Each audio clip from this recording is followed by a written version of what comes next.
Hello everybody, I'm Roxy. Yes, I cut my hair and this is Chaotic Bibliophile. A fair warning to you all, the next few months in videos will get very confusing. I have pre-recorded a lot of videos, so the backgrounds will change, the hair will change, but please just go with it. Know that whenever I film with all the love, not always all the energy, but as much energy as I can muster at that point in my life and day is what I give you. I give you everything I have. Anyways, what is this video? So basically, I caved to my own internal pressure and I have decided to film individual wrap-ups for, or I guess these are book reviews / discussions for my book club books. If you don't know what I'm talking about, I am running the chillest of book clubs, which is why it's called Low-Key Overdue Book Club. It's a book club where I present to you a month in advance a book that I have always meant to read, or I have been meaning to get to for a long time, and for one reason or another I haven't. I'm trying to sort of fit it to some events, but overall the main concept is that they are classics or very hype books, or books that I would call contemporary classics, anywhere in the world, any genre. The only criteria is that it needs to be around 300 pages long or less. So that's it. You don't even need to tell me you are participating. You can if you want, but you're not forced to. If you were meaning to participate and then you didn't read the book, that's also fine because the videos will be up forever and ever. And I always check the comments, so you can comment whenever you like. But initially, I had said that I was going to do a segment within the wrap-ups. And I discarded that idea because I just take a long time to edit wrap-ups. And I just don't want that pressure of not giving you the space to talk about the books after I told you I was going to. So the one exception to this will be the bonus book, which is We Need to Talk About Kevin, which I already included in my July wrap-up, link down below. It's okay though, because it was a bonus. It also didn't get its own video, so I think that's fine. So the wrap-up will be up every first week of the month. I would like it if it was a bonus video, but I can't promise that.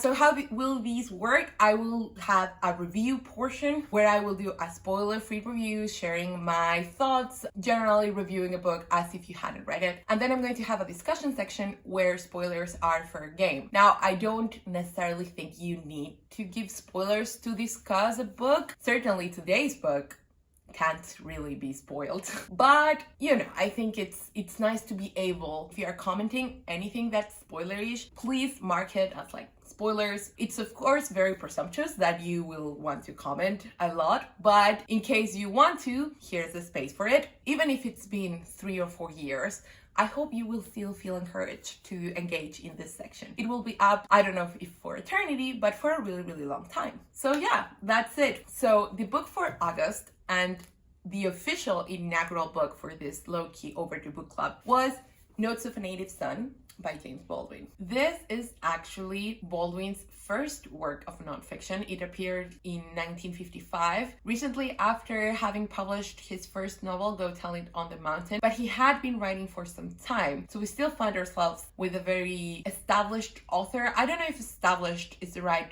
word, but yeah, I mean, his work was around, but he also had really found his voice. He definitely knows what he's doing at this point, even though it's early on in his career. This does feature a prologue to the 1984 edition, which is also very interesting. It's very short, but I really enjoyed it. And by the way, it's divided into 3 sections, part 1, 2, and 3. The essays in part 1 are Everybody's Protest Novel, Many Thousands Gone, Carmen Jones, The Dark is Light Enough, which, you know, has to do more with media and representation. Then part 2 is more of a personal note. So it has The Harlem Ghetto, Journey to Atlanta, and Notes of a Native Son. And then part 3 is Baldwin in Europe, basically. Encounter on the Seine, Black Meets Brown, very interesting essay, A Question of Identity, really good as well. Equal in Paris, which although I did like it, I did skip ahead to read it, and it wasn't my favorite at all. I don't think it made my top 3, so it was disappointing in that way, but still good. And then finally, one of my absolute favorites, Stranger in the Village. It is also preceded by the autobiographical note. I loved that section. I just thought it was really good. Without further ado, let's get into the review. This is my first full collection of essays by James Baldwin, but I already knew that Baldwin's prose is rich and incisive, but very beautiful. He has a quality. It's very hard to describe because it toes the line with florid, I would say, but never overflows. It's still very precise. It knows when to go spare, I would say. And I find that is true for both his fiction and his nonfiction. With his nonfiction, I have the same reaction every time, which is I love it. I think most of it is brilliant, but some of it loses me. Not because I don't understand it, but because it drags a little bit. And I think it's because half of these essays, I'm not saying percentage of full essays, but the content of the essays, half of it is very broad. James Baldwin analyzes mainly issues of race and sexuality, but also American culture and what America means. And I think that is a conversation that we don't have very often regarding Baldwin, or I haven't seen it,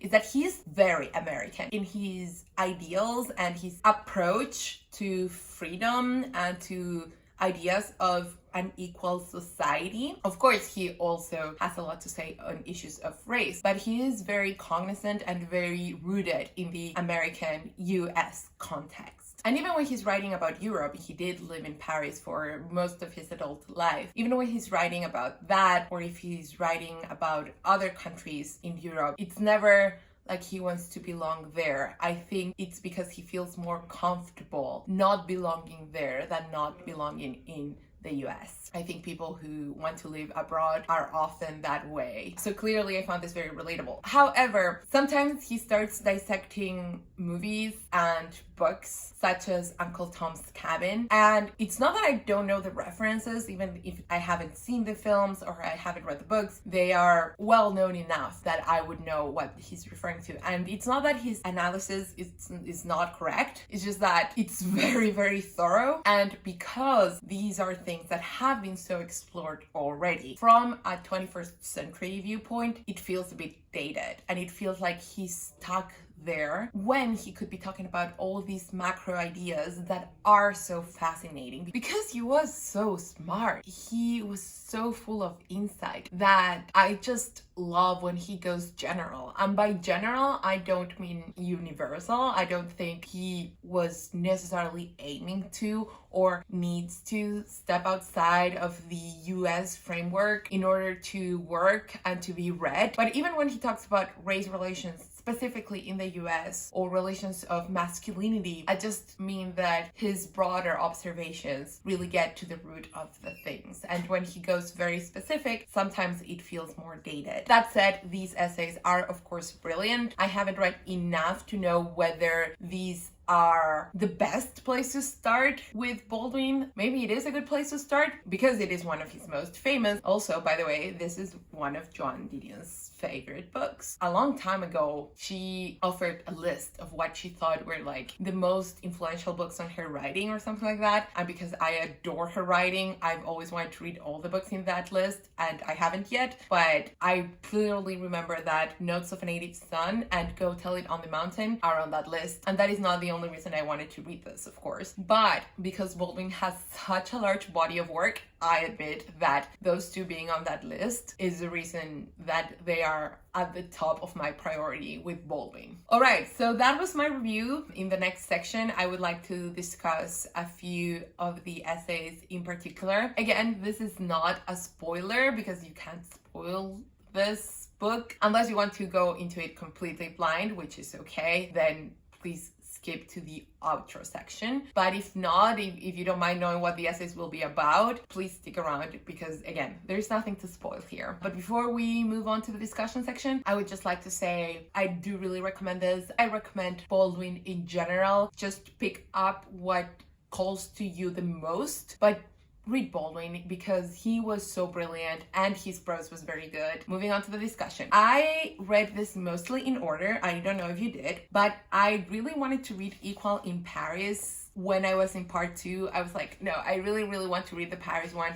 I don't know why. And I liked it, but I didn't like it as much as Stranger in the Village, which in case you haven't read the book and you're still seeing this, is about Baldwin being the only Black person at a village in Switzerland. And I thought that was so interesting because he, of course, brings it back to race relations in America, but he also talks about how there are these places where they've never seen Black people and the different ways they relate to him, but always as an other. They can't relate to him on an equal basis. They either try to be super friendly or they are suspicious. The children stare and point, but he also goes into it with such good faith. No matter the anger, Baldwin always tries to take the high road and always goes into his writing with the best faith he can master. But that doesn't mean he's soft. He's actually very categorical. He's so poignant. I know that is a very overused word, but I think in this case it's true. He returns to it several times and he talks about how he's no longer a spectacle the more he goes there. So a lot of it is part of just the novelty. I also really liked Many Thousand Gone. I really marked that up. And Everybody's Protest novel, everyone needs to read that. He talks about literature as a broader concept, but of course literature in the service of a cause and why that is very reductive, and protest novel as a genre is not necessarily good literature and it can actually be offensive, and it's so good. That is an essay we need to bring back. A lot of people, writers and readers, need to read it, let's just say. The autobiographical notes were so good, and I love that he reflects not only on himself. It's not a narcissistic impulse, even though he's written about his journeys, and sort of this effort was the first time he collected all of it in a self-narrativizing way. And in Notes of a Native Son, of course, he talks about his father, so it's very, very personal. Even so, he doesn't keep it all about himself all the time, and it's looking outwards and looking at the craft of writing. And I love how those things sort of come together. So I really love this quote: "One writes out of one thing only, one's own experience. Everything depends on how relentlessly one forces from this experience the last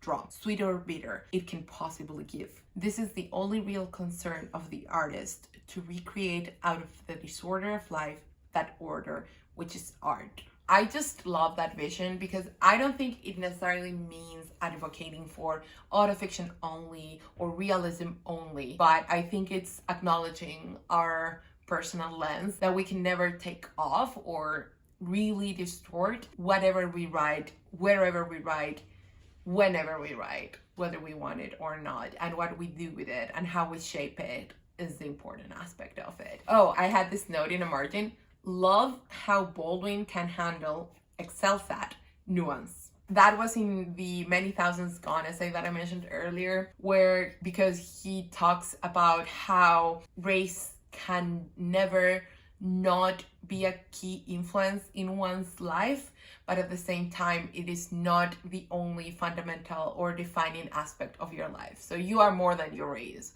but your race has influence on you. Often, because of the discourse we throw around online is very brief, it has a very small word count. There is no space for this sort of nuance, which I think is fundamental. There is also this really great quote from Stranger in the Village, which is that essay about Baldwin traveling to that village in Switzerland. It is actually the last essay of the collection. It finishes so strongly. Last sentence of the penultimate paragraph: "People who shut their eyes to reality simply invite their own destruction, and anyone who insists on remaining in a state of innocence long after that innocence is dead turns himself into a monster." And then the last paragraph is so good. I could actually read it. Maybe I should do That Feeling When on Baldwin, but I don't know where to start. And finally, the essay on his father's funeral. Oh my God. I mean, that tension, that, sideways love, there is affection there, but it's so charged and complicated. The coping, and when he goes partying, I don't recall if it was right before or right after the funeral, and when he talks about the man in the coffin not being his father anymore so heartbreaking, and it's not melodramatic, and I think that is what Baldwin excels at. So nothing else to say. I think this was a great read. I really enjoyed it. I think there are some aspects that are a bit more dated, and you definitely do need, I feel like, some context of production. But I do think that the preface to the 1984 edition, was it? Yes, 1984, helps a lot. The autobiographical notes help a lot as well. Overall, I think this is a really solid read. I will continue reading Baldwin in the future. So that was it. If you read this book during August, thank you so much for joining. Whether you told me or not, I appreciate it all the same. If you haven't, it's okay.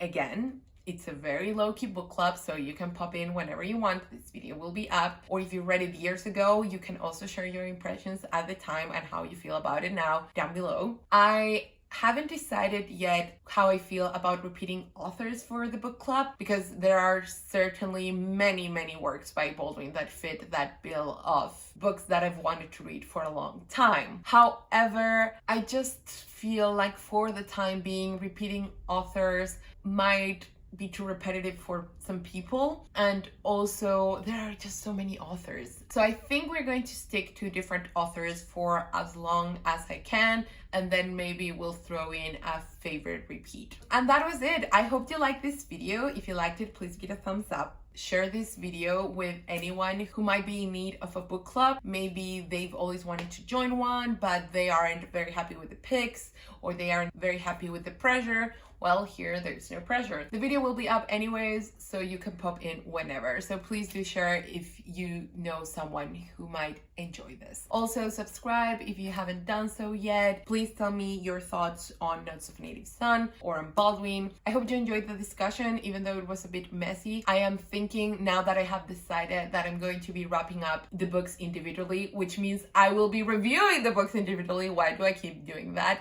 Anyways, since I have reached that decision, I think I'm going to record immediately after finishing the book, just so I have my thoughts fresh and more organized. I mean, not immediately, but like a couple of days later. So I have had time to process, but I also have the book fresh on my mind. Still, this book has stayed with me a lot because it is so good. But what if I hate a book? Also, DNF is on the table, by the way, and you can do the same. Don't feel like you failed the book club or like you can't join in the discussion. If I DNF something, I will tell you. But just so you know, I do make it a point to read this at the beginning of each month, just because I want to make sure that I do get to that book. Since I said I was going to read it, I take a picture and I upload it on my Bookstagram, which is linked down below. So in the future, expect more organized discussions, but I hope you enjoyed this one in spite of the chaotic aspect of it. To be fair, that is on the channel title, so it is as advertised, is what I'm saying. Okay, so don't forget to comment your thoughts on Notes of a Native Son, whether you read it in August or some months ago or many years ago, or your thoughts on Baldwin in general, but always remember to tag your spoilers. In this case, there aren't really spoilers, but like fine aspects of it, you know, good spoiler etiquette, let's call it. That's it. See you next time. Why? It was so quiet before I started recording. But maybe it was just the car.